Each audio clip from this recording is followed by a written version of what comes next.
Hello, everyone. Okay, Doc. Yeah, Oo. yeah. Good evening, everyone. Welcome to Paul's Diagnosis Made Easy. This is a special webinar for beginners. And for tonight, we're going to discuss the three positions and the nine pulse takings method. Okay.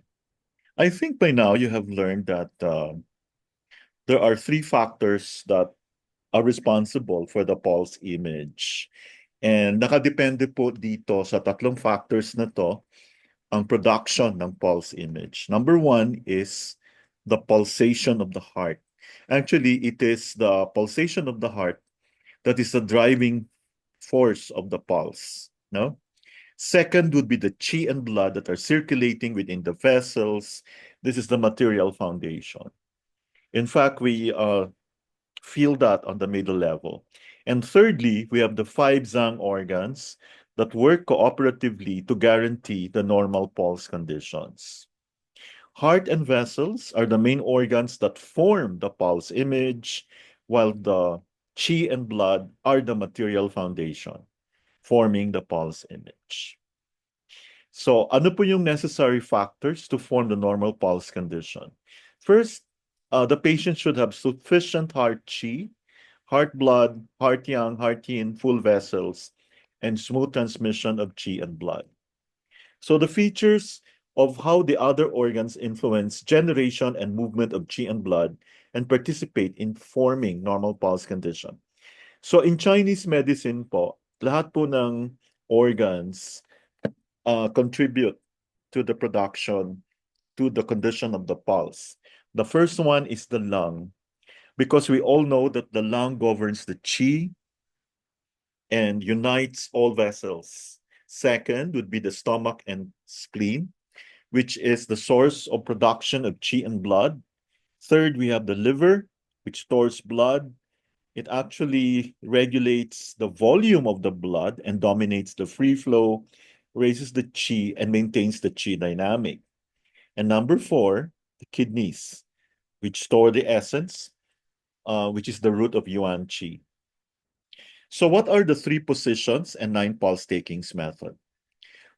This is also called the general examination method. According to the Yellow Emperor's Inner Classic, this is divided into the upper, center, and lower portions, which are the head, the hands, and feet, respectively. Each is divided into heaven, human, and earth, upper, middle, and lower. So let's take a look at this figure. Okay. So the upper portion, which is the head, so this is the upper portion, the center portion, and the lower portion. Okay. So the heaven, sa upper portion, so the upper portion also has the heaven, human, and earth. So the heaven, the corresponding channels dito and the points are located on both temporal arteries, no, bilateral, at the taiyang. Remember? Okay, taiyang. Alam niyo yung taiyang nandito, oh. Mhm. Relating to the foot Shaoyang channel. Okay? So what is the diagnostic significance nito? The taiyang. This reflects the chi at the frontotemporal area. So the earth part, letter B, no, the chu liao, the corresponding channels and points are on the bilateral buccal arteries at stomach 3. You know where stomach 3 is? Dito. Hmm? This relates to the foot Yangming channel. So the diagnostic significance, they reflect the chi of the mouth and teeth. And finally, in the middle would be the human. Um, Ito naman, the corresponding channels and points would point to the auricular arteries at Sanjiao 21. Okay? Alam yung Sanjiao 21 nyo. This relates to the Han Shaoyang channel. Diagnostic significance, they reflect the qi of the ears and eyes. Sa kompleto na. So that was the upper portion. Let's now go to the center portion sa hands. This is what we use, no? So the same thing, andyan din po yung heaven, yung earth, and human. Let's start with the heaven, okay? Because this is what we use. The corresponding channels and points are on the radial artery at the Shunko relating to the Han Tai Yin channel. Diagnostic significance, they reflect the chi of the lung. Diba?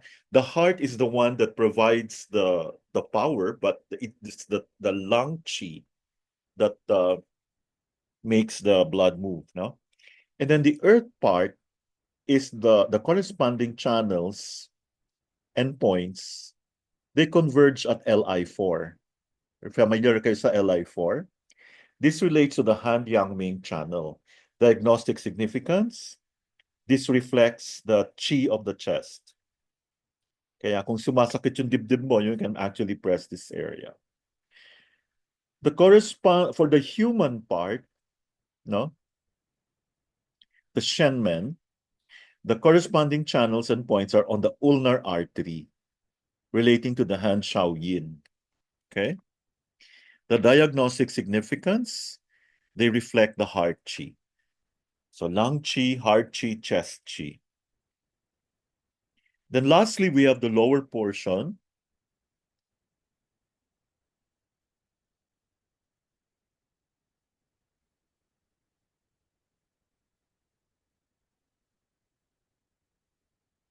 Okay. The lower portion. Ayan. Are you still with me? Yes, Doc. Okay. Yes, Doc. Yes, Yes, Doc. Doc. Go on, Doc. Sige. Kasi parang tahimik tayo. Punta naman tayo sa lower portion, the feet area. Okay, we have the heaven, the earth, and the human. Okay? So sa heaven, Andito lang po kami. okay, salamat. Okay. The heaven,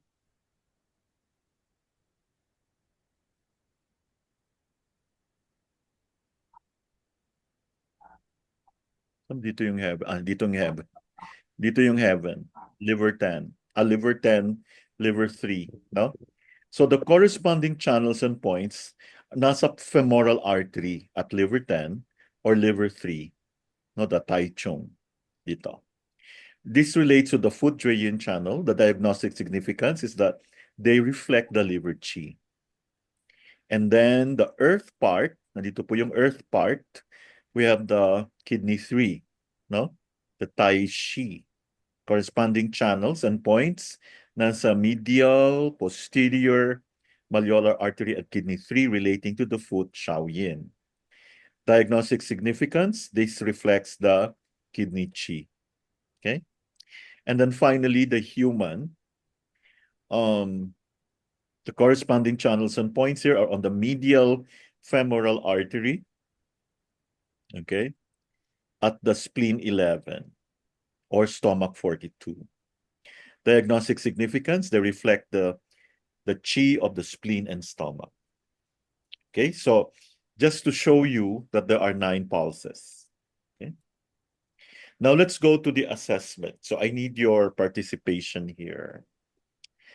Okay. So, Madam M, since you have a very good internet connection now, or tawagan kaya natin si Sir Patrick.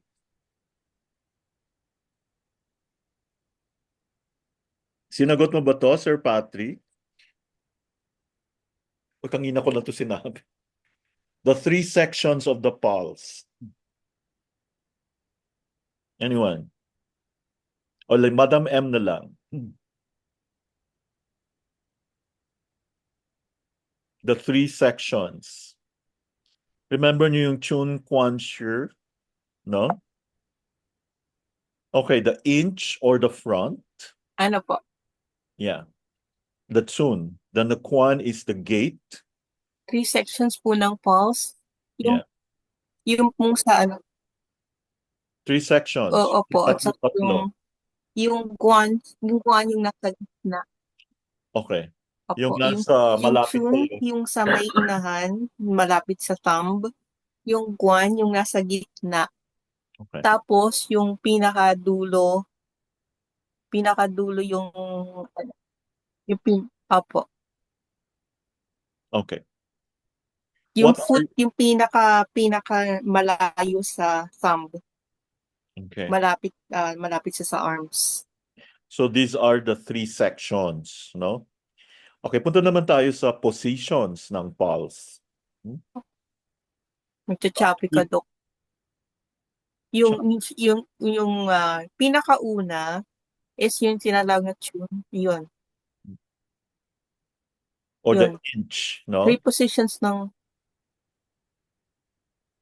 Yes. Yung pangalawa, yung nagchachapi siya. middle. Ay, choppy ba? Choppy ba ako?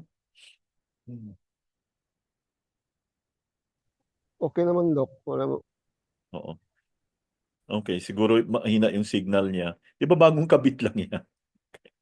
Okay, 3 positions ng pulse ulit, Madam M.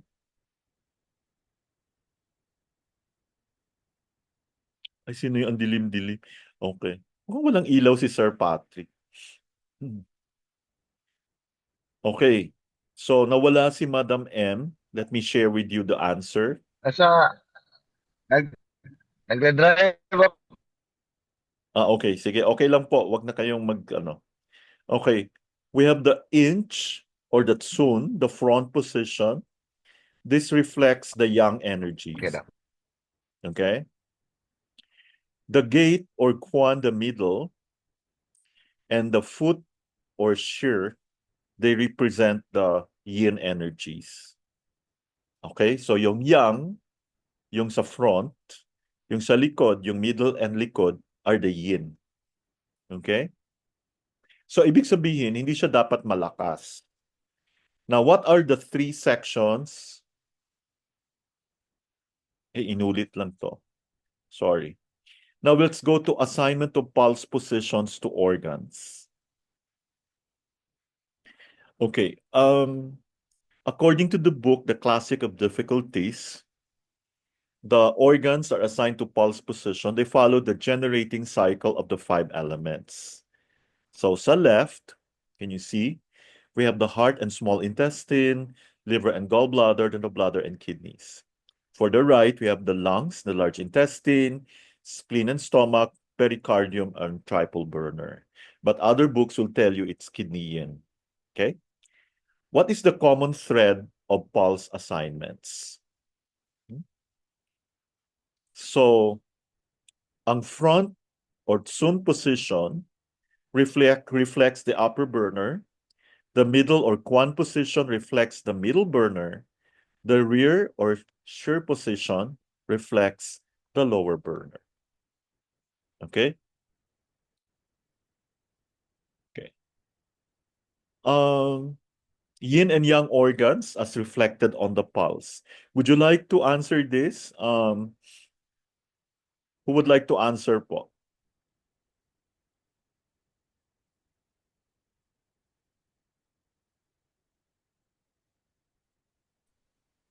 Sir Mark, can you answer? Pag sinabi ba nating mga yin organs, saan yun? Yun ba yung nasa superficial or nasa deep?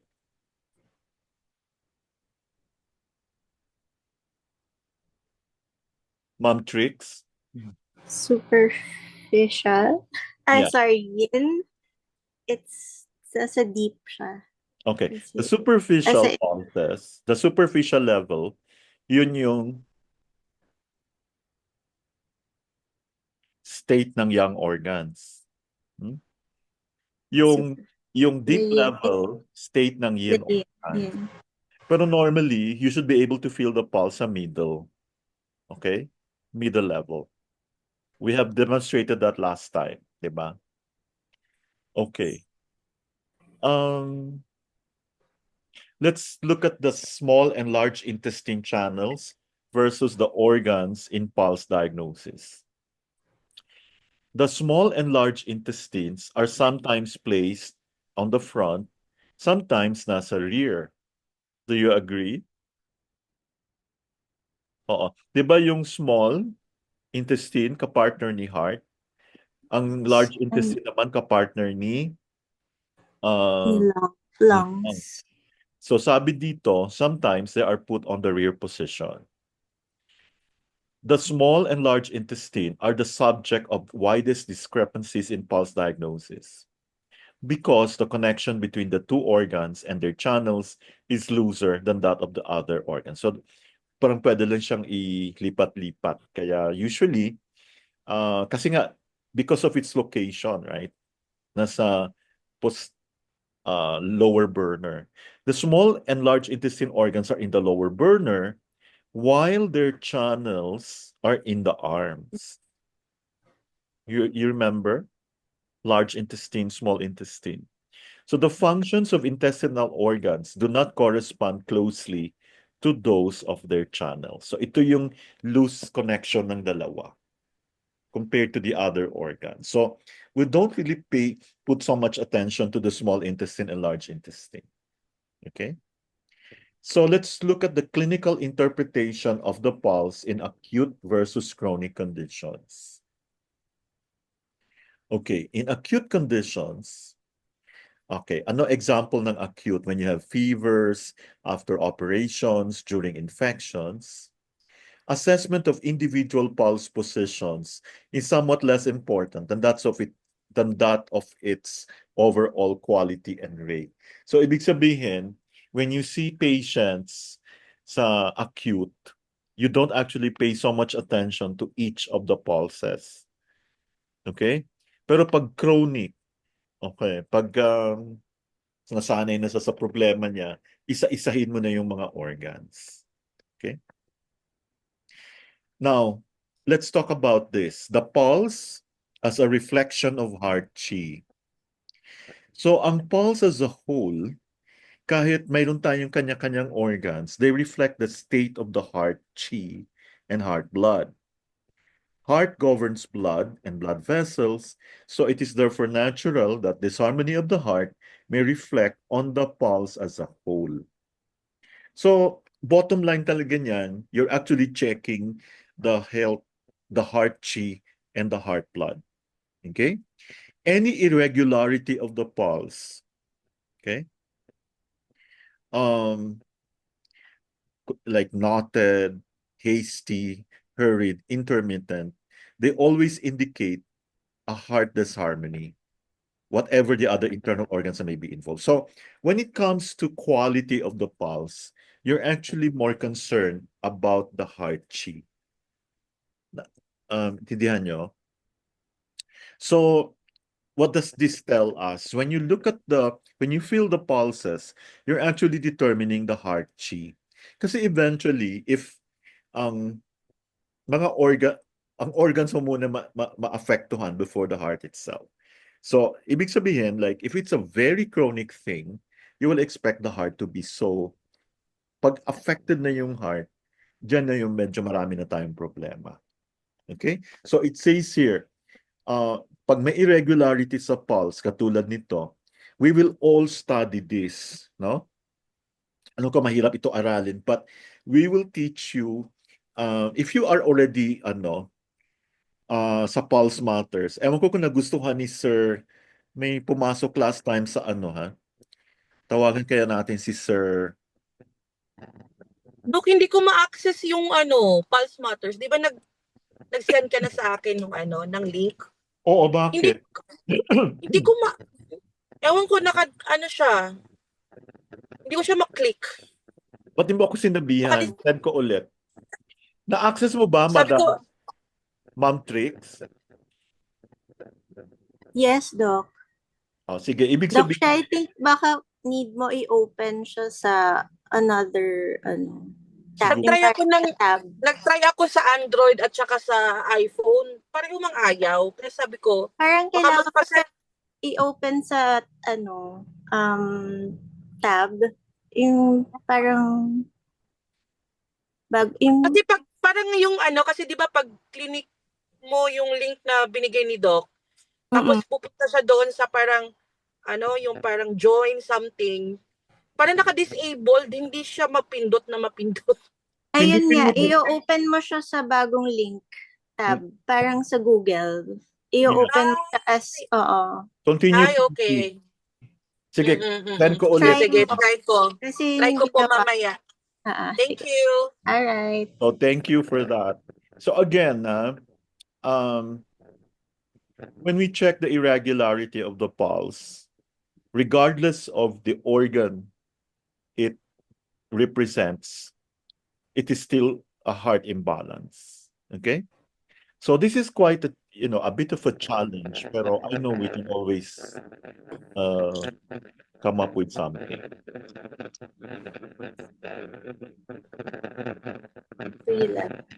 Ano yun? The 3 levels. Okay, this is the last one. Superficial Parang may, level. Ano yun? parang may static. Ano ba to? Parang meron ng ano. Malapit na daw kasi mag-align yung mga Ay, ano ba yun? yung mga planets malapit na mag-align. Ay, oo daw. Kailan kayo mag-a-align? Sa 20? 25. 25. Ay. Oh. 7 planets. Oh my God. Talaga? Sabi Yes. daw nila kung ano yung wish mo, mangyayari. Will happen. Yes. Ay naku, sige, I'll remember, 25. Okay. But starting from now, you're wishing na. Ay, magwi-wish na. O sige, every Oo. day naman ako nagwi-wish. Okay. Ano yun? Parang galing sa May static. other planet. May static. Gusto recorded ko naman to. Baka may alien. Oh my God. Na yung mo, Doc, discussion mo ng extraterrestrial, Oo. terrestrial. Sige, let's discuss it someday. Ay, tawagin ko si Sir Hedison Eusebio. Sir Hedison, how was the Pulse Matters? Pinanood mo ba lahat ng video, Sir Edison? Actually, Doc, mga observation muna ako ngayon. Ay, pero First time ko na-access pa mo kayo yung... nakasali ngayon. Oo, na-access mo yung channel. Sir Edison, na-access mo yung channel? Ay? Ano pa, Doc? Na-access niyo po yung channel? Nakita niyo mga videos? Hindi pa po lahat. Actually, pero kunti pa lang. Oo naman, hindi mo mauubos yan sa dami. Anyway, nabasa mo na yung mga libro. Actually, hindi pa po lahat. Okay, Actually, ganito na lang ko lang yung mga libro. Yeah. Okay, let's use this as a guide. So you have to follow this step by step, and then you read about it sa mga books and also sa mga videos po, no? Oo. Thank you, Sir Edison. Okay po, thank you po, Doc.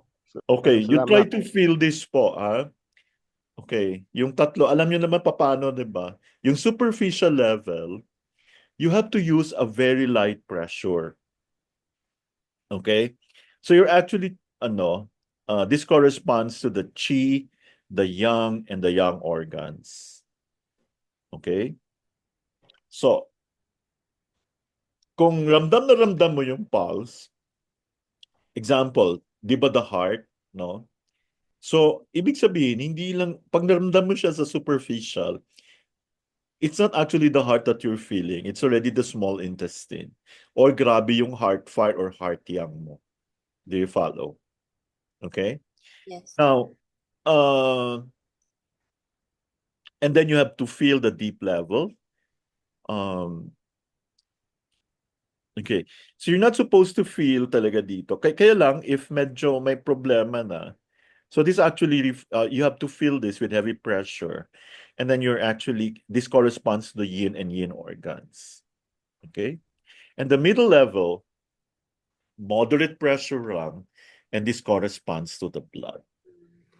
So, nawala yung static ha. So, we have to start manifesting. Alam na Yeah. alam talaga ni Ma'am Trix. Binasa ko lang. Basahin ko yan mamaya. Sige, let's all wish that we can master this. Yes, Okay. Siguro in by heart. yes, we will try to kasi alam ko it's difficult to really study all the 29 pulses. So what we will do, we'll do a grouping. Igo-group natin po, no? Para then compare natin 'yon. Okay lang ba? And then hopefully we can do this every week. The reason why I had to do this now because I cannot do this on Wednesday because I plan to have only the assessment kasi nakita ko yung questions ng ano kasi I'll be out of town starting Wednesday, okay lang. Pero ano kasi ako niyan, mobile sa Thursday and Friday. Tapos magwi-wish pa tayo sa 25, di ba? Like, yes. Magwi-wish na tayo habang ano. So, okay lang ba? CAA students, we will have the Assessment. sa Wednesday, no? Okay lang po, Doc. Oo. And then tomorrow, isabay natin yung auriculomedicine and tongue diagnosis. So, Doc She, can you Yes, prepare the Doc. tongue? Sang again? Of course. Balikan natin yung tongue mo. Ano na nangyari? Ay, bumalik pa yung pasyente? Hindi pa, Dok eh. Hindi O pa iba na bumalik. lang tongue? Bigyan ko ng assignment si Sir Jobel. Sir Jobel, kumuha ka ng tongue ng pasyente mo. Hmm.